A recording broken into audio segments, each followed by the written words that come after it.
உங்கள் தொழிற்சாலை மற்றும் நிறுவனத்தின் மின்சார தேவையை வங்கி நிதி உதவியுடன் சொந்தமாக சோலார் பிளான்ட் அமைத்து முழுமையாக நீங்களே பூர்த்தி செய்து கொள்ளலாம். Velan infra project private limited, Chennai. 9842252166. இனிமே கண்ணை மூடிட்டு கடலை எண்ணெய் வாங்கலாம்.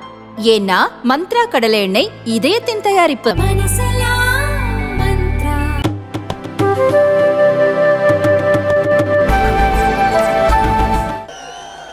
இங்கே கடலூருக்கு வந்து பார்க்கின்ற பொழுது கடல் போல் மக்கள் வெள்ளம் காட்சி அளிக்கின்றது.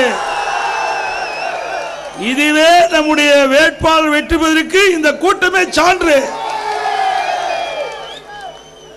இன்றைய தினம் எதிரிகளை வீழ்த்த இந்த பகுதியிலே இந்த கடலூர் நாடாளுமன்றத்தினுடைய வெற்றி வேட்பாளராக திரு பி. சிவக்கொழுந்து அவர்கள் இன்றைக்கு நிறுத்தப்பட்டிருக்கின்றார். கூட்டணி கட்சி சார்பாக அவர் போட்டியிடுகின்றார். எறும்பை போல தேனீக்களை போல சுறுசுறுப்பாக எங்கே இருந்து நமக்கு வாக்கு கிடைக்கிறதோ அதையெல்லாம் சிந்தாமல் சிதறாமல் வருகின்ற ஏப்ரல் 19ஆம் தேதி வாக்காளர் அழைத்து வந்து பதிவு பண்ணி நம்முடைய கூட்டணி வேட்பாளர்கள் வெற்றி பெற்றார் என்ற செய்தி கிடைக்க வேண்டும். இன்றைக்கு நம்முடைய கூட்டணி பலம் வாய்ந்த கூட்டணி. இன்னைக்கு தேர்தலில் மும்முனை போட்டி நடக்குது. ஒன்று அதிமுக தலைமை, இன்னொன்று திமுக, இன்னொன்று பாரதிய ஜனதா கட்சி இப்போ புதுசாக முளைச்சிருக்கு தமிழ்நாட்டில். எப்பவுமே தமிழகத்தை பொறுத்த வரைக்கும் 2 கட்சிக்கு தான் போட்டி. அது எந்த கட்சின்னு உங்களுக்கு தெரியும், அதிமுக ஒன்று. இந்த தேர்தலை பொறுத்த வரைக்கும் வெற்றி பெற்றால்தான் இந்த மாவட்டத்தில் பல பிரச்சனை இருக்குது. இந்த மாவட்டத்தில் பல பிரச்சனை இருக்குது. அதையெல்லாம் தீர்வு காண வேண்டும் என்றால் நம்முடைய வேட்பாளர் சிவக்கொழுந்து அவர்கள் வெற்றி பெற வேண்டும். அவர் வெற்றி பெற்று வந்தால் தான் இந்த கடலூர் மாவட்டத்தில் இருக்கின்ற உங்களுடைய பிரச்சனையை, உங்களுடைய குரல் அவர் மூலமாக நாடாளுமன்றத்தில் ஒலிக்கும். அப்பதான் பிரச்சனைக்கு தீர்வு காண முடியும். இன்றைய தினம் பல பிரச்சனை இருக்குது. இங்க பாத்தீங்கன்னா NLC நிறுவனம் உங்களுக்கு நல்லா தெரியும். மிக மிக நம்முடைய விவசாயிகள் இரவல் பாராமல் ரத்தத்தை வேர்வையாக சிந்தி உழைக்கின்ற விவசாயிகள் பொன் விளைகின்ற பூமியை NLC நிறுவனம் எடுக்க பார்க்குது. 10 ஆண்டு காலம் அதிமுக ஆட்சி இருந்தது. நிலம் எடுக்க நாங்கள் விடல, நிலம் எடுக்க நான் விடவில்லை. ஆனால் விடியா திமுக ஆட்சி பொறுப்பேற்ற பிறகு இன்றைக்கு இந்த விவசாயிகளுக்கு சரியான பாதுகாப்பு கொடுக்காம NLC நிறுவனத்தோடு சேர்ந்து அவர்கள் நிலம் காலங்காலமாக தொழில் செய்கிறார்கள். விவசாயத்தை அந்த விவசாயிகள் அந்த விவசாயத்தை நம்பிதான் வாழ்ந்து கொண்டிருக்கின்றார்கள். அவளுக்கு என்று எந்த தொழிலும் தெரியாது. நானும் ஒரு விவசாயி, இன்றைக்கு நான் விவசாயம் செஞ்சுட்டு இருக்கிறேன். அப்படி விவசாயிய பூமி பறிபோகின்ற பொழுது அவருடைய மனம் என்ன பாடுபடும் அது நான் நன்கு உணர்ந்திருக்கிறேன். அதனாலதான் அதிமுக ஆட்சி இருக்கின்ற வரை நிலம் எடுக்க நாங்கள் விடல, நிலம் எடுக்க நாங்கள் விடல. இந்த விடியா திமுக அரசு ஆட்சிக்கு வந்த பிறகு நம்முடைய விவசாயிகள் பண்படுத்தப்பட்ட நிலம், இன்றைக்கு பொன் விளைகின்ற பூமி, அப்படிப்பட்ட பூமியை இன்றைக்கு NLC நிறுவனம் எடுக்குது என்று சொன்னால் இதற்கு யாரு காரணம்? மத்திய அரசும் மாநில அரசும். மத்திய அரசு அதை கையகப்படுத்த பார்க்குது. மாநில அரசு காவல்துறை விட்டு நம்முடைய விவசாயிகளை அடித்து துன்புறுத்தி வெளியேற்ற பார்க்கிறாங்க. இதுக்கெல்லாம் பாதுகாப்பு கொடுக்க வேண்டும் என்று சொன்னால் நம்முடைய வெற்றி வேட்பாளர் வெற்றி பெற வேண்டும். உங்கள் சார்பாக அவர் குரல் கொடுப்பார். நம்முடைய சட்டமன்ற உறுப்பினர் அருமைச்சவர் அருள்மொழி தேவன் அவர்கள் இந்த விவசாயிகளுடைய குரலாக சட்டமன்றத்திலே ஒலித்தார். கவன ஈர்ப்பு தீர்மானத்தை கொண்டு வந்து இந்த விடியா திமுக அரசுடைய கவனத்தை கொண்டு வந்தார். விவசாயிகள் படுகின்ற துன்பங்கள், அவருடைய நிலத்தை பறிபோக எந்த விவசாயியும் அனுமதிக்க மாட்டான். அப்படி பொன் விளைகின்ற பூமியை பறிக்கின்ற பொழுது இந்த விடியா திமுக அரசு பாதுகாப்பு கொடுப்பது கடும் கண்டனம் என்று கண்டன குரல் கொடுத்தார் சட்டமன்றத்திலே. ஆக அதிமுக கட்சியை சேர்ந்த சட்டமன்ற உறுப்பினர் அந்த தொகுதியை சேர்ந்த சட்டமன்ற உறுப்பினர் உங்களுடைய கோரிக்கையை உங்களுடைய குரலாக சட்டமன்றத்திலே நாங்கள் ஒலித்தோம்.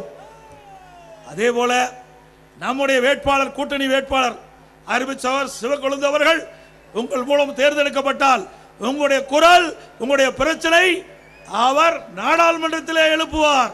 அவருக்கு பக்கபலமாக நம்முடைய தமிழ்நாட்டில் இருக்கின்ற 39 நாடாளுமன்ற உறுப்பினர்கள் அவரை சேர்த்தி பாண்டிச்சேரி உட்பட 40 நாடாளுமன்ற நிச்சயம் இந்த தேர்தலில் வெற்றி பெறுவார்கள். இந்த கடலூர் பிரச்சனை, என்எல்சி பிரச்சனை, அதை கொண்டு வருகின்ற பொழுது அவருக்கு பக்கபலமாக இருந்து அந்த என்எல்சி நிறுவனம் எடுக்கின்ற நிலத்தை பாதுகாக்க, அந்த விவசாயிகளை பாதுகாக்க இந்த தேர்தல் மிக மிக முக்கியம். இந்த தேர்தலை வெற்றி பெற்றாதான் இந்த விலை மதிக்க முடியாத பூமியை காப்பாற்ற முடியும், விவசாயிகளை காப்பாற்ற முடியும். அதற்கு ஒரு வாய்ப்பை தாருங்கள் தாருங்கள் என்று அன்போடு இந்த நேரத்தில் கேட்டுக்கொள்ள விரும்புகிறேன். அதே போல இன்றைய தினம் இந்த பகுதியில் மீன்பிடி தொழில் அதிகமாக இருக்குது. மீனவ சமுதாய மக்கள் அதிகமாக இருக்கிறாங்க. கடல்ல போய் மீன் பிடிக்கின்ற பொழுது பல்வேறு இன்னலுக்கும் துன்பத்துக்கும் ஆளாகிறார்கள். அந்த மீனவருடைய பிரச்சனையெல்லாம் தீர்க்க வேண்டும் என்று சொன்னால் நம்முடைய வேட்பாளர் வெற்றி பெற்று நாடாளுமன்றத்துக்கு போக வேண்டும். ஏன்னா கடல்லாம் மத்திய அரசாங்கத்துக்கு உட்பட்டது, கடல்லாம் மத்திய அரசாங்கத்துக்கு உட்பட்டது, மாநில அரசாங்கத்துடைய வருவது கிடையாது. அந்த அதிகாரத்துக்கு உட்பட்டது அல்ல, மத்திய அரசுக்கு உட்பட்டது. அப்படி கடலிலே போய் மீன் பிடிக்கின்றவர்களுக்கு பாதுகாப்பு கொடுக்க வேண்டும். அவர்கள் அண்டை நாட்டை சேர்ந்தவர்கள் கைது செய்கின்றார்கள். இப்படிப்பட்ட சூழ்நிலை எல்லாம் மாற வேண்டும் என்று சொன்னால் நம்முடைய வேட்பாளர் வெற்றி பெற வேண்டும். ஆக இது மிக மிக முக்கியமான தேர்தல் என்பதை நீங்கள் உணர வேண்டும். அதே போல மத்தியிலே இன்றைக்கு தேசிய கட்சிகள் மாறி மாறி ஆட்சிக்கு வருகின்றன. ஒன்னா காங்கிரஸ் வருது, அல்லது பாரதிய ஜனதா ஆட்சிக்கு வருது. ஆக எந்த கட்சி ஆட்சிக்கு வந்தாலும் தமிழ்நாட்டை மறந்துடுறாங்க. இன்றைக்கு ஆட்சிக்கு வருவதற்கு நம்ம தேவைப்படுறோம், ஆட்சிக்கு வந்த பிறகு நம்ம மறந்துடுறாங்க. இதற்காகத்தான் அனைத்து இந்திய அண்ணா திராவிட முன்னேற்ற கழகம் கூட்டணியை வைக்கவில்லை. நாம் சுதந்திரமாக செயல்பட வேண்டும், நாம் சொந்த காலில் நிற்க வேண்டும், யாருக்கும் அச்சப்பட வேண்டியதில்லை. ஏனென்று சொன்னால் நம் உரிமையை காக்க வேண்டும். இதுவரை நாம் பல முறை காங்கிரஸ் கட்சிக்கு ஆதரவு கொடுத்திருக்கிறோம், பாரதிய ஜனதா கட்சிக்கு ஆதரவு கொடுத்திருக்கிறோம். ஆனால் தமிழகத்திற்கு தேவையான திட்டங்கள் அவர்களால் கொடுக்க முடியவில்லை. மாற்றான் தாய் பிள்ளைகளை போல் பார்க்கின்றார்கள் தமிழ்நாட்டை. ஆகவேதான் அனைத்து இந்திய அண்ணா திராவிட முன்னேற்ற கழக தலைமை தமிழ்நாட்டுடைய உரிமையை காக்குவதற்கும், தமிழ்நாடு மக்களுடைய பிரச்சனைகளை தீர்க்கவும், தமிழ்நாடு வளர்ச்சி பெறவும், நிதியை பெறுவதற்கும் நாம் தனியாக நம்முடைய கூட்டணி கட்சியெல்லாம் இணைத்து பாரதிய ஜனதா கூட்டணியிலிருந்து வெளியிலே வந்து நாம் இந்த தேர்தலை சந்திக்கிறோம். இன்னைக்கு பல பேர் கேட்கிறாங்க, இதுவரைக்கும் நீங்க பாரதிய ஜனதா இருந்தீங்களே, இப்ப ஏன் வெளியே வந்துட்டீங்கன்னு கேட்கிறாங்க. நாங்க தெளிவா சொல்றோம், இன்றைக்கு ஒரு கட்சி கூட்டணி இருக்குது இல்லாதும் அந்தந்த கட்சி பொறுத்து இருக்குது. இன்னைக்கு இதே பாரதிய ஜனதா கட்சி நகர்ப்புற தேர்தல் வந்தது, அண்ணா திமுக விலகி போய் தனியா நின்னாங்க. அப்ப யாரும் கேட்கல.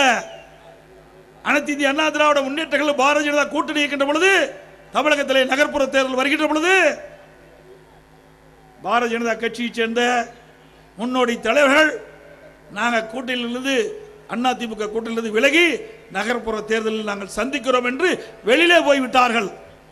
அதை போலதான் அனைத்து இந்திய அண்ணா திராவிட முன்னேற்ற கழகம் தேர்தல் வருகின்ற பொழுது சூழ்நிலைக்கு ஏற்ப நாங்களும் கூட்டணி வைப்போம். அதனாலதான் தேசிய முற்போக்கு திராவிட கழகத்து கூட்டணி சேர்ந்து இங்கே நாம் போட்டியடிக்கிறோம். எஸ்சிபிஐ, புதிய தமிழகம், இப்படி பல கட்சிகள் ஒன்றாக இணைந்து நாம் போட்டிடுறோம். நாமும் வலுவான கூட்டணி. ஸ்டாலின் அவர்களே இப்ப பேசுறாரு, இன்றைய விலைவாசி உயர்ந்துட்டது, ஒரு கிலோ அரிசி 15 ரூபா உயர்ந்துட்டது, மளிகை சாமானம் 40% உயர்ந்துட்டது. ஸ்டாலின் கேட்கிறாரு தொலைபேசி வாயிலாக, நீங்கள்லாம் நலமானு. ஏங்க இவ்வளவு விலைவாசி உயர்ந்த போது நாம் நலமா இருக்க முடியுமா? இருக்க முடியுங்களா?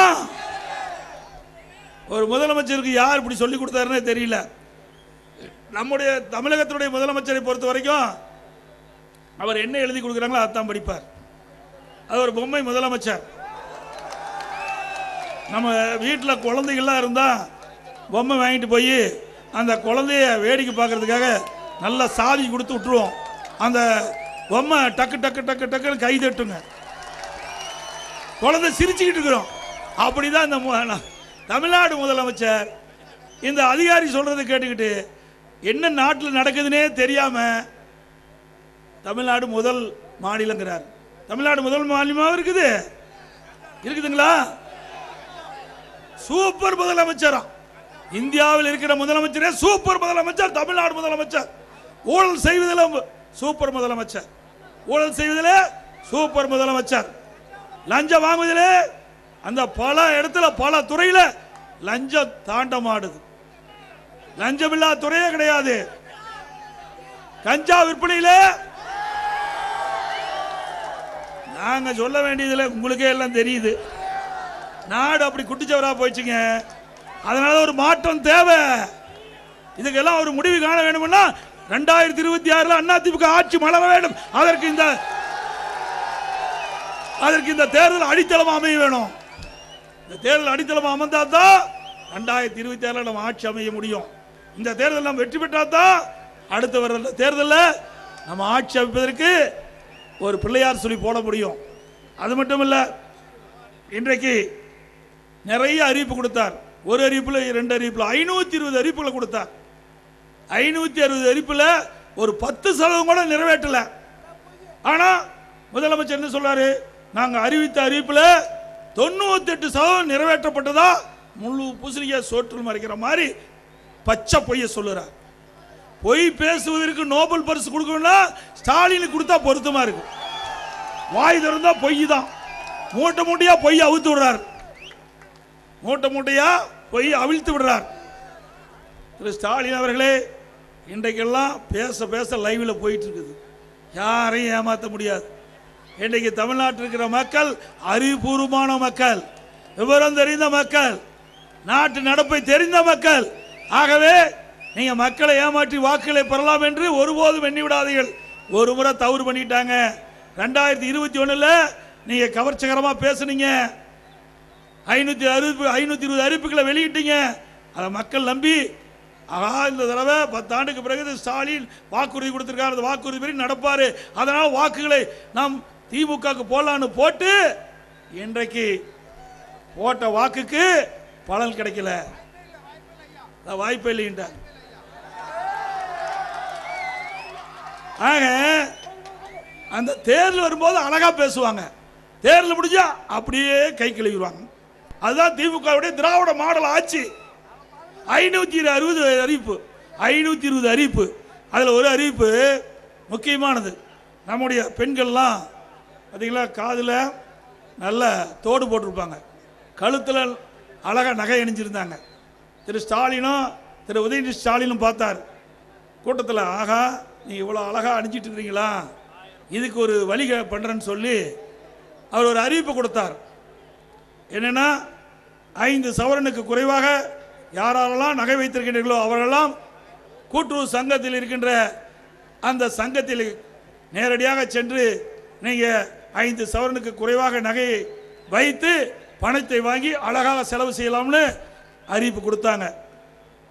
அதை நம்பி கிட்டத்தட்ட 48 லட்சம் பேர் 5 சவரனுக்கு குறைவாக தாங்கள் அணிந்திருந்த நகையெல்லாம் அங்க இருக்கிற கூட்டுறவு அமைப்பில் போய் வச்சு பணத்தை வாங்கி செலவழிச்சிட்டாங்க.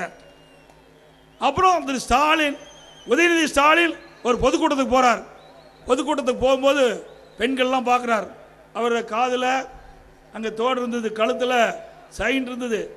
ஏங்க இன்னும் அறிவிப்பு கொடுத்த பிறகு கூட நீங்கள் கூட்டுறவு அமைப்பில் போய் இந்த நகையெல்லாம் வச்சு ஏன் பணம் வாங்கல, பணத்தை வாங்கி ஜாலியை செலவு பண்ணுங்கன்னாரு. ஆஹா, முதலமைச்சருடைய மகன் சொல்லிட்டாரு. அதாவது திமுக தலைவருடைய மகன் திரு ஸ்டாலின் சொல்லிட்டாரு அப்படின்னு அவர் பேச்சை நம்பி காதில் போட்டிருந்த தோடு நம்ம கழுத்தில் 8 பவுன் இருந்தால் 2 வெட்டி 2 தடவை 4 சவரனுக்கு 5 சவரனுக்கு குறைவாக கிடைக்கும் கொண்டு வெட்டி கொண்டை கூட்டமைப்பில் வச்சு பணத்தை வாங்கி செலவு பண்ணிட்டாங்க. ஆட்சிக்கு வந்த உடனே சட்டமன்றத்தில் அறிவிக்கிறாங்க, முதலமைச்சரும் சம்பந்தப்பட்ட துறை அமைச்சர் தகுதியானவர்களுக்கு தான் இந்த 5 சவரனுக்கு குறைவாக கூட்டுறவு அமைப்பிலே நகை வைத்து பணம் பெற்றவர்களுக்கு தள்ளுபடிட்டாங்க. 48 லட்சம் பேர்ல 13 லட்சம் பேர் தான் தேர்ச்சி. மீதி 35 லட்சம் பேருடைய நிலை பரிதாபமான நிலைக்கு ஆகிட்டது. ஓட்டு போட்டதுக்கு பரிசு கொடுத்துட்டாரு ஸ்டாலின். ஓட்டு போட்டதுக்கு பரிசு கொடுத்துட்டாரு. அந்த 35 லட்சம் பேரும் நீங்க வாங்கின பணத்துக்கு வட்டியோட திருப்பி செலுத்தணும். வட்டியோட திருப்பி செலுத்தணும் சொன்னோன்னே இவரெல்லாம் பணத்தை வாங்கி செலவழிச்சிட்டாங்களே, நகையை திருப்ப முடியல. அப்படி நம்முடைய தாய்மார்களும் சகோதரிகளும் காதில் போட்டத தோடு, கழுத்தில் போட்ட செயின், இந்த ஸ்டாலின் நம்பியும் உதயநிதி ஸ்டாலின் நம்பியும் நம்பி ஏமாந்துதான் மிச்சம். அதனால மக்கள் உஷாரா இருங்க. நிறைய அறிவிப்பு கொடுப்பாரு, ஒண்ணு கூட செய்ய மாட்டாரு. அதோட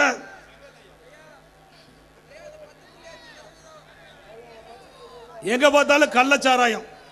கள்ளச்சாராயம் விற்ற பிறகு 10 லட்சம் ரூபாய் கொடுப்பாங்க. கள்ளச்சாராயம் விற்றா 10 லட்சம். நினைச்சு பாருங்க, இது ஒரு ஆட்சியா? ஒரு கேடுகட்ட ஆட்சி இல்ல, மோசமான ஆட்சி இல்ல. சாராய ஆட்சி இருந்தா 10 லட்சம் கொடுக்கிற ஒரே அரசாங்கம் திரு ஸ்டாலின் அரசாங்கம் ஒண்ணுதான். எங்க பார்த்தாலும் போதைப் பொருள், போதைப் பொருள் இல்லாத பகுதியே கிடையாது. கஞ்சா விற்காத இடமே இல்லை. எல்லா பகுதியிலும் கஞ்சா விற்கிறாங்க. நாம் பெற்றெடுத்த பிள்ளைகள் நம் கண் முன்னே போதைக்கு அடிமையாகி சீரழியக்கூடிய காட்சி தமிழகத்தில் தான் பார்க்க முடியும். தமிழ்நாடு ஒரு போதைப் பொருள் மாநிலமா மாறி போச்சு. இன்றைக்கு அண்மையில் பார்த்தீங்கன்னா திமுகவுடைய ஒரு நிர்வாகி அயலர் அணின்னு ஒன்று வச்சிருக்காங்க. இந்தியாவில் எந்த கட்சியிலுமே கிடையாது. அயலர் அணின்னு எங்காச்சும் பார்த்தீங்களா? திமுக தான் வச்சிருக்கிறாங்க. அந்த அயலக அணியில் பொறுப்பில் இருக்கிற ஒருவர் சாபர் சாதிக்குன்னு ஒருத்தர், அவர் வெளிநாட்டுக்கு போதைப் பொருள் கடத்தப்பட்டதாக போதைப் பொருள் தடுப்பு அதிகாரிகள் அவரை கைது செஞ்சு விசாரணை செஞ்சிட்டு இருக்கிறாங்க. அவர் தான் இவர். பார்த்தீங்களா?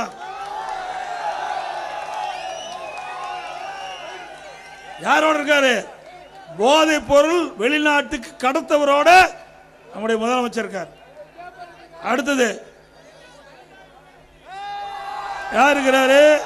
விளையாட்டுத்துறை அமைச்சர். விளையாட்டுத்துறை அமைச்சர் போதைப் பொருள் கடத்த நபரோடு புகைப்படத்தில் இருக்கார். புகைப்படம் எடுக்க வேணும், அது தவறுன்னு சொல்லல. எங்கிட்டும் சரி, மேடையிலுக்கு வந்திருக்கிற முன்னாள் அமைச்சரும் சரி போய் புகைப்படம் எடுக்கிறாங்க, தவறு இல்லை. ஆனா திமுக நிர்வாகியா இருக்கிறார். திமுக நிர்வாகி இருக்கிறாங்க, சந்தேகம் ஏற்படுது.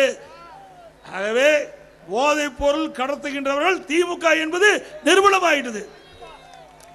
இதனாலதான் ஸ்டாலின் அவருடைய பொதுக்குழு கூட்டத்தில் பேசுறார்.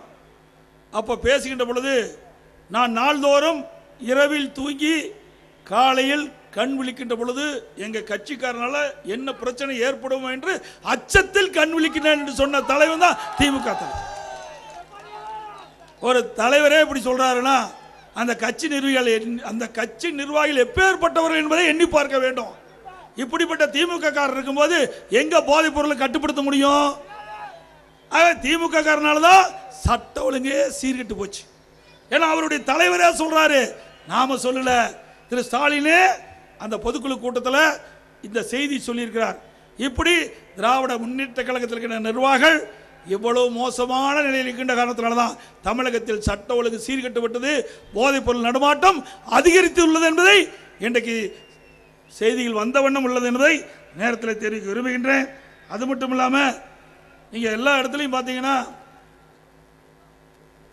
திரு ஸ்டாலின் எதிர்க்கட்சி தலைவராக இருக்கும்போது அவரு இருக்கிற திமுக அமைச்சர்கள், அப்பொழுது முன்னாள் அமைச்சராக இருந்தாங்க, எம்எல்ஏ இருந்தாங்க. அவருடைய எம்எல்ஏ எல்லாம் ஒரு பொட்டி தூக்கிட்டு போய் ஒரு திண்ணையில் பெட்ஷீட்டை போட்டு அங்கே அமர்ந்துக்கிட்டு, உங்களுக்கு உங்கள் பகுதியில் என்னென்ன குறை, உங்களுக்கு என்னென்ன குறை அதை மனுவாக எழுதி இந்த பொட்டியில் போடுங்க.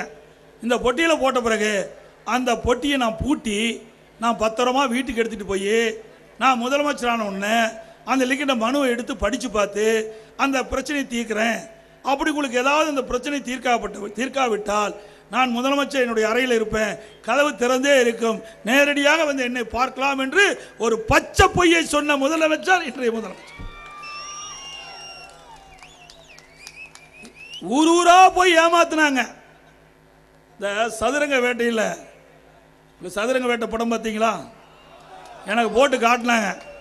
அண்ணா இதை பாருங்கண்ணா, ஒருவரை ஏமாற்ற வேண்டும் என்று சொன்னால் அவரை ஆசையை தூண்ட வேண்டும்.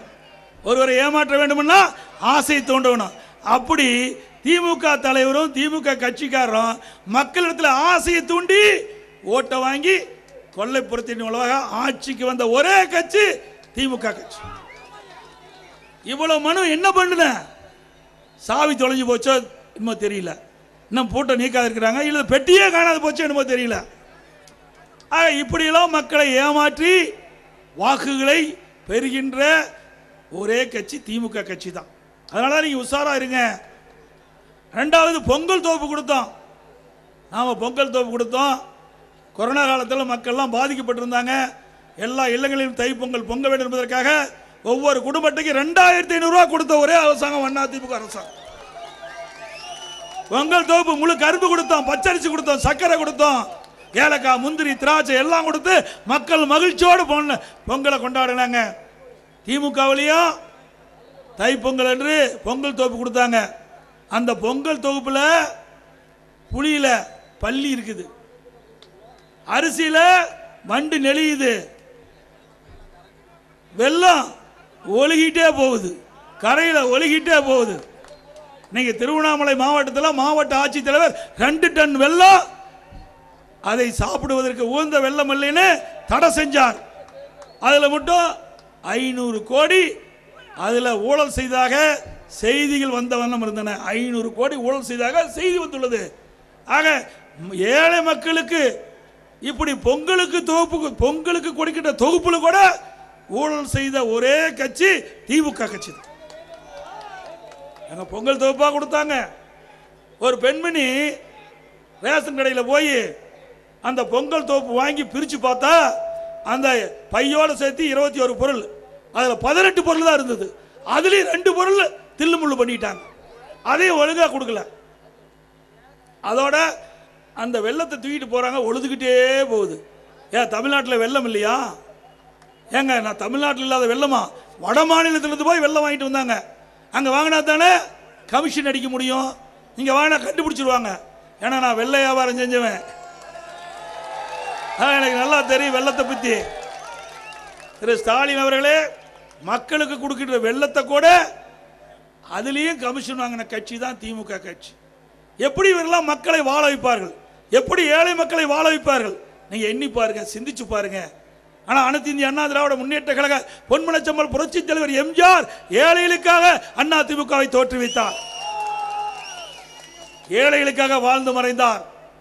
அவர் மறைவுக்கு பிறகு இதே புரட்சி தலைவி அம்மா அவர்கள் பொன்மனச்செம்மல் என்னென்ன கனவு கண்டாரோ அந்த கனவை நனவாக்குவதற்காக தன் வாழ்நாள் முழுவதும் மக்களுக்கு உழைத்து மறைந்த தலைவர் புரட்சி தலைவர் எம்ஜிஆர். அதே போல நம்முடைய கூட்டணி கட்சியுடைய கேப்டன் அவர்கள் இந்த மக்களுக்காக உழைக்க வேண்டும் என்பதற்காக உடல்நிலை சரியில்லாத போதும் இன்றைக்கு இடைத்தேர்தல் நடந்தது. அந்த இடைத்தேர்தலில் விழுப்புரத்தில் இடைத்தேர்தல், என்ன தொகுதி? விக்கிரவாண்டி இடைத்தேர்தல். தன் உடல்நிலையை கூட பொறுப்படுத்தாமல் அனைத்து இந்திய அண்ணா திராவிட முன்னேற்ற கழக வேட்பாளரை ஆதரித்து பிரச்சாரத்திற்கு வந்தார். அப்படி நம்முடைய தலைவர்கள் எல்லாம் மக்களுக்காக வாழ்ந்த மறைந்த தலைவர்கள், மக்களுக்காக உழைக்க பிறந்த தலைவர்கள் நம்முடைய தலைவர்கள். ஆகவே அப்படிப்பட்ட தலைவர்கள் இன்றைக்கு கண்ட இயக்கம்தான் அண்ணா திமுக, தேமுதிக. நம்முடைய கூட்டணி கட்சிகள்லாம் மக்களுக்காகவே தோற்றுவித்த கட்சிகள், மக்களுக்காக உழைக்கின்ற கட்சிகள் என்பதை நேரத்தில் கோடிட்டு காட்ட விரும்புகின்றேன். அதே போல திரு ஸ்டாலின் அவர்கள் அவர் அப்பாவுக்கு நினைவு மண்ணு கட்டினார். சரி, கட்ட வேணும். அவர் திமுகவுடைய தலைவராக இருந்தார், முதலமைச்சராக கட்ட வேணும். ஆனால் 82 கோடியில் பேனா வைக்கலாமா? எழுதாத பேனாவை கடலில் கொண்டு வைக்கிறார். யாருடைய பணத்தில்? உங்களுடைய வரி பணத்தில். உங்களுடைய வரி பணத்தில் 82 கோடி ரூபாய் எழுதாத பேனாவை கடலில் கொண்டு வைக்கிறாராம். எல்லா மக்களும் எதிர்த்து சொன்னாங்க, அங்கே ஏங்க வைக்கிறீங்க? எழுதுகிற பேனாவை அரசு பள்ளியில் படிக்கிற மாணவருக்கு கொடுங்க, அவர் சந்தோஷமா இருப்பாங்க. சரி, பேனா வைக்கணும்னு முடிவு பண்ணிட்டீங்க. திரு கருணாநிதியுடைய நினைவு மண்டபத்துக்கு முன்னாடியே ஒரு 2 கோடியில் பேனா வைங்க, யார் வேண்டாங்கிறா? ஆக மக்களுடைய வரி பணத்தை எப்படியெல்லாம் ஊதாரித்தனமாக செலவு செய்ய என்பதை மக்கள் உணர வேண்டும். அது மட்டும் இல்ல, இப்ப உதயநிதி ஸ்டாலின் விளையாட்டுத்துறை அமைச்சராக வந்தது, அவர் ஒன்று செஞ்சார். நீங்க பாத்தீங்களா, இருங்காட்டு கோட்டையில் கார்பந்தை நடத்துவதற்கு ஒரு மைதானம் இருக்குது.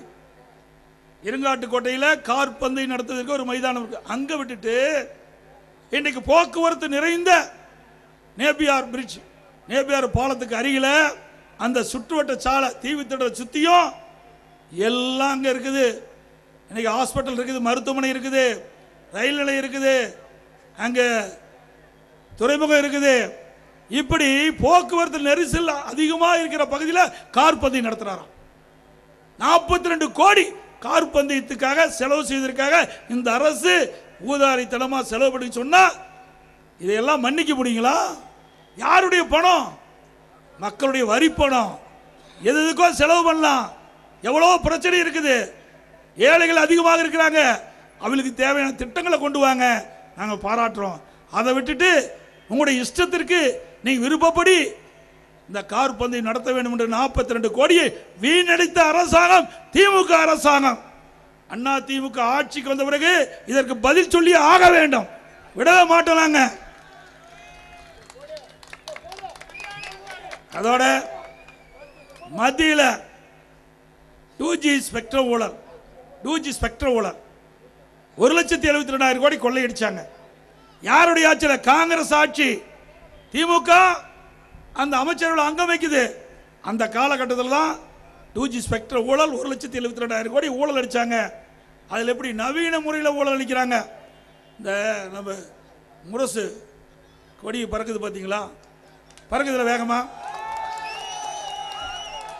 இது ஏதாவது கண்ணுக்கு தெரியுதா? இந்த எதனால் பறக்குது சொல்லுங்க பார்க்கலாம். எதனால் பறக்குதுங்க? காற்றில் தானே பறக்குது. கண்ணுக்கு தெரியுதா? கண்ணுக்கு தெரியாத காற்றிலும் ஊழல் செய்கின்ற ஒரே கட்சி இந்தியாவில் திமுக தான். அதான் அந்த காலத்திலேயே விஞ்ஞான முறைப்படி ஊழல் செய்கின்ற கட்சி திமுக அரசாங்கம் என்று முத்திரை குத்தப்பட்டிருக்குது. வீராண ஊழல், அரிசி பேர ஊழல், பூச்சி மருந்து ஊழல், இப்படி பல ஊழல்கள் புரிந்த கட்சி திமுக கட்சி. இந்திய நாட்டிலேயே ஊழலுக்காக ஒரு அரசாங்கம் கலைக்கப்பட்டது என்றால் திமுக அரசாங்கம் தான் ஊழலுக்காக கலைக்கப்பட்டது. வேற எந்த அரசாங்கமும் கிடையாது.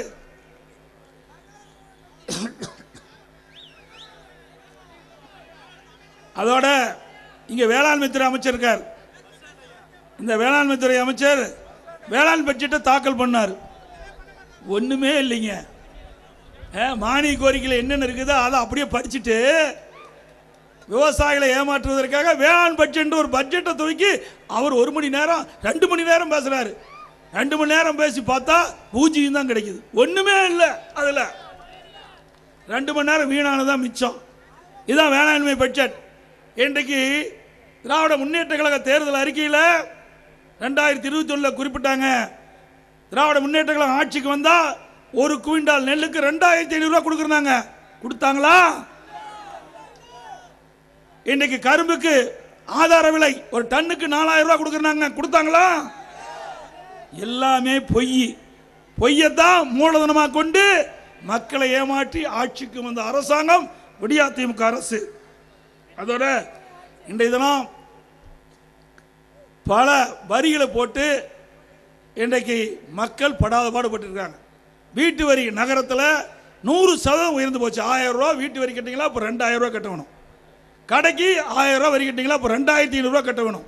150% உயர்ந்து போச்சு. எல்லாவற்றுக்கும் மேலாக கரண்ட் சார்ஜ் இன்றைக்கு 52% உயர்த்திட்டாங்க. 52% கரண்ட் பில் உயர்த்திட்டாங்க. ஆக இப்படி எல்லா வழியிலும் இந்த அரசாங்கம் இன்றைக்கு கரண்ட் பில் உயர்த்தியாச்சு, வீட்டு வரி உயர்த்தியாச்சு, குடிநீர் வரியும் உயர்த்திட்டாங்க. இப்படி எல்லா வரியும் உயர்த்திய ஒரே அரசாங்கம் திமுக அரசாங்கம் தான். அது மட்டும் இல்லாமல் இன்றைக்கு அனைத்து இந்திய அண்ணா திராவிட முன்னேற்ற கழக ஆட்சியில் கொண்டு வந்த திட்டம் தாலிக்கு தங்க திட்டம். ஏழை எளிய குடும்பத்தில் பிறந்த பெண்களுக்கு திருமணம் ஆகின்ற பொழுது ஒரு பவுன் கொடுத்தோம். 50,000 25,000 கொடுத்தோம். பொறுக்க முடியாத திரு ஸ்டாலின் அதை ரத்து பண்ணிட்டார். அதே போல நம்ம மகளிருக்கு அம்மா இருசக்கர வாகனம் மானிய விலையில் கொடுத்தோம், அதையும் நிறுத்திட்டாங்க. இப்படி பல திட்டங்களை நிறுத்திய அரசாங்கம் திமுக அரசாங்கம். அதோட கிராமத்திலிருந்து நகர வரை அம்மா மினி கிளினிக்கு கொடுத்தோம். ஒவ்வொரு அம்மா மினி கிளினிக்கு ஒரு MBBS டாக்டர், ஒரு செவிலியர், ஒரு மருத்துவ உதவியாளர். ஏழை மக்கள் அதிகமாக வசிக்கின்ற பகுதியிலே அம்மா மினி கிளினிக் கொண்டு வந்து அந்த ஏழை மக்களுக்கு நாங்கள் வைத்தியம் பண்ணோம். அது கூட அரசியல் காழ்ப்புணர்ச்சி காரணமாக 2000 அம்மா மினி கிளினிக்கை மூடிய அரசாங்கம் திமுக அரசாங்கம். அதோட நம்முடைய குழந்தைகள் அறிவுபூர்வமான கல்வி கிடைக்கும் என்பதற்காக அம்மா சிந்தனையிலே உதித்த அற்புதமான திட்டம்.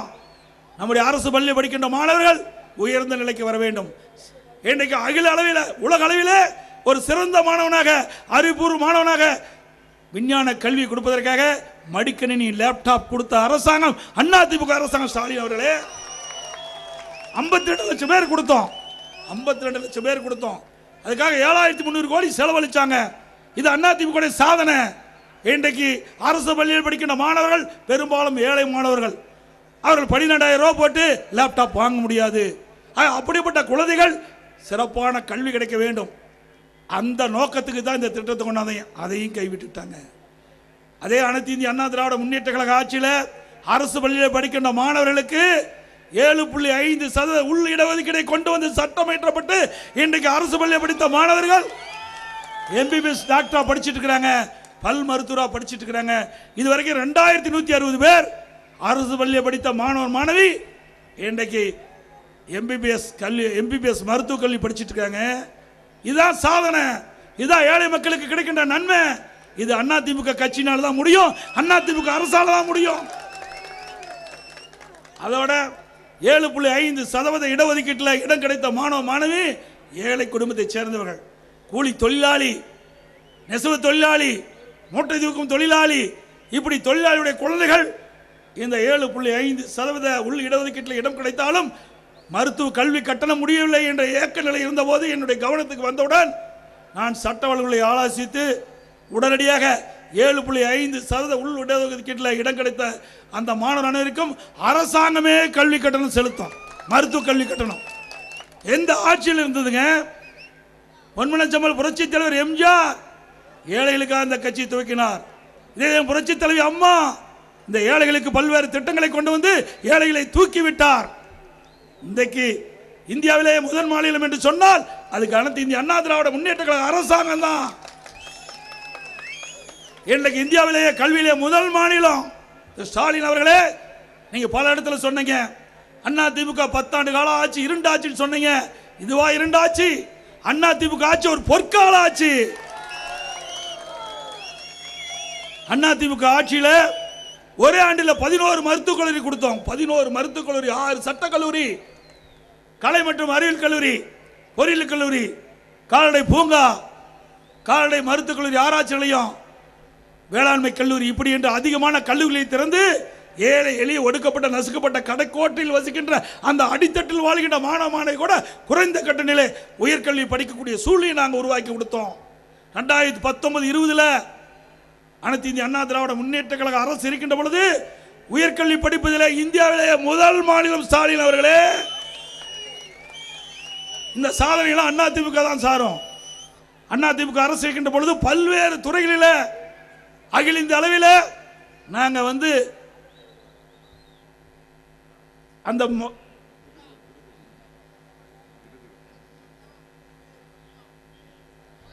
இன்றைக்கு பல்வேறு துறைகள் இருக்கு தமிழ்நாட்டில். எல்லா துறைகளிலுமே விருதுகளை பெற்ற ஒரே அரசாங்கம் அதிமுக அரசாங்கம். போக்குவரத்து துறையில் விருது, மின்சார துறையில விருது, உள்ளாட்சி துறையிலே 140 விருதுகளை நாங்கள் பெற்றுக்கிறோம். வேளாண் துறையிலே கிறிஸ் கர்மான் என்ற உயர்ந்த விருதை பெற்ற அரசாங்கம் அதிமுக அரசாங்கம். இன்றைக்கு மருத்துவத்துறையிலே உறுப்பு மாற்று அறுவை சிகிச்சை தொடர்ந்து 4 ஆண்டு காலம் செய்து இந்தியாவிலே சாதனை படைத்த அரசாங்கம் அதிமுக அரசாங்கம். இன்னைக்கு திமுக அரசாங்கத்தில் கையோட போனா கையில்லாத வர்றாங்க, மருத்துவமனைக்கு கையோட போனா கையில்லாத வராங்க, காலோட போனா காலில்லாத வராங்க, உயிரோட போனா. இப்படிப்பட்ட அரசாங்கம் தேவையா?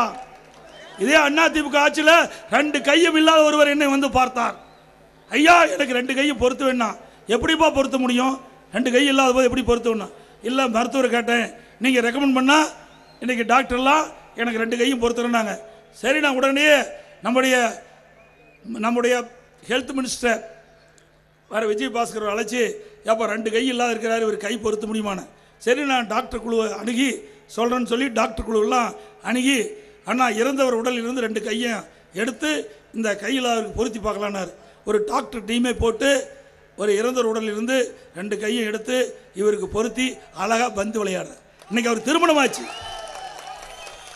கை இல்லாதவருக்கு கை கொடுத்த அரசாங்கம் அதிமுக அரசாங்கம். ஸ்டாலின் அவர்களே, எங்களுடைய ஆட்சி 2 ஆட்சி. உங்களால் ஒரு சாதனை சொல்ல முடியுமா? ஆக அதிமுக ஆட்சி தான் ஒரு பொற்கால ஆட்சி என்று சொல்வதற்கு இதுதான் காரணம். இன்றைக்கு கல்வியிலும் சிறந்து விளங்குகிறது, அதேபோல மருத்துவத்துறையிலும் சிறந்து விளங்குகின்றது. இப்படி எண்ணற்ற திட்டங்களை கொண்டு வந்த அரசாங்கம் அதிமுக அரசாங்கம். ஸ்டாலின் அவர்களே, அதோட நிறைய திட்டங்கள், கடலூர் மட்டும் நிறைய திட்டங்களை நிறைவேற்றிக்கிறோம். நம்முடைய சட்டமன்றத்தில் மரியாதைக்குரிய முன்னாள் கல்வி அமைச்சராக இருந்தவர் SS ராமசாமி படையாச்சி அவர்களுக்கு இன்றைக்கு முழு திருவுருவப்படத்தை நாங்கள் சட்டமன்றத்தில் திறந்தோம். அவருக்கு இந்த விழுப்புரத்தில் நினைவு மண்டபத்தை கட்டி நாங்களே நேரடியாக வந்து திறந்து வச்சிருக்கிறோம். சரி, கடலூரில் இந்த மாவட்டம் தான் கடலூர் மாவட்டத்தில் இங்கேயே அதற்கு இடம் தேர்வு செஞ்சு அற்புதமான நினைவு மண்டபத்தை கட்டி நாங்களே வந்து திறந்து வச்சிருக்கிறோம். புதிய மாவட்ட ஆட்சியாளரும் கட்டி கொடுத்துருக்கிறோம். கடலூர் டவுனில் 21 கோடியில் உயர்மட்ட பாலம், கடலூர் போக்குவரத்து நெரிசலை குறைக்க ஜவான்ஸ் பவன் புறவழிச்சாலை, 143 கோடியில் கடலூர் பாதாள சாக்கடை திட்டம், கடலூர் நகர மக்களுக்கு 230 கோடியில் கொள்ளிட மாற்று குடிநீர் திட்டம் நிறைவேற்றப்பட்டது. கடலூர் துறைமுகம் 150 கோடியில் மேம்படுத்தப்பட்டு கரைகள் பலப்படுத்தப்பட்டீர்கள் முடிக்கப்பட்டு விடியா திமுக ஆட்சி 3 ஆண்டுகளை பயன்பாட்டு கொண்டாத முடக்கி வச்சிருக்கிறாங்க. கடலூர் தாளங்குட கிராமத்தில் 13 கோடியில் தூண்டில் வளைவு, வெள்ள நீர் கடலில் கலக்கும் வகையில் 450 கோடி மதிப்புள்ள ஆதனூர் குமாரமல்ல கதவணை அதிமுக ஆட்சி தான் கட்டப்பட்டது. பண்ருட்டி காட்டான்குடி குப்பத்தில் முந்திரி ஏற்றுமதி மண்டலம் 17 கோடி ரூபாயில் செயல்படுத்தப்பட்டுள்ளது. குடிமராமத்து திட்டங்களை 29 கோடி கொடுத்தோம். இன்றைக்கு ஏரி குளம் குட்டை எல்லாம் தூர்வாரி அரசாங்கம் அதிமுக அரசாங்கம். கடலூர் அரசு மருத்துவமனை 17 கோடியில் மகப்பேறு மருத்துவமனை அமைக்கப்பட்டது. கீழ்பரவநாட்டில் ஏற்படும் வெள்ளச்சேதத்தை தடுக்க அருவாள்மூக்கு பகுதியில் 60 கோடியில் தடுப்பணை கட்டும் பணி மேற்கொள்ளப்பட்டு நடவடிக்கை எடுக்கப்பட்டது. இப்படி பல திட்டங்களை அதிமுக ஆட்சியில் கொண்டு வரப்பட்டது. ஆகவே வருகின்ற நாடாளுமன்ற தேர்தலில் நம்முடைய வெற்றி வேட்பாளர் அருமை சகோதரர் சிவக்கொழுந்து அவர்களுக்கு கொட்டு முரசு சின்னத்திலே வாக்களித்தவரை வெற்றி செய்யும். இரவென்றும் பகலென்றும் மாறாமல் வாக்காளர்களை சந்தித்து வாக்குகளை சேகரித்து சிந்தாமல் சிதறாமல் அனைத்து வாக்குகளும் கொட்டு முரசுக்கு விலக நீங்கள் பாடுபட வேண்டும் என்று கேட்டு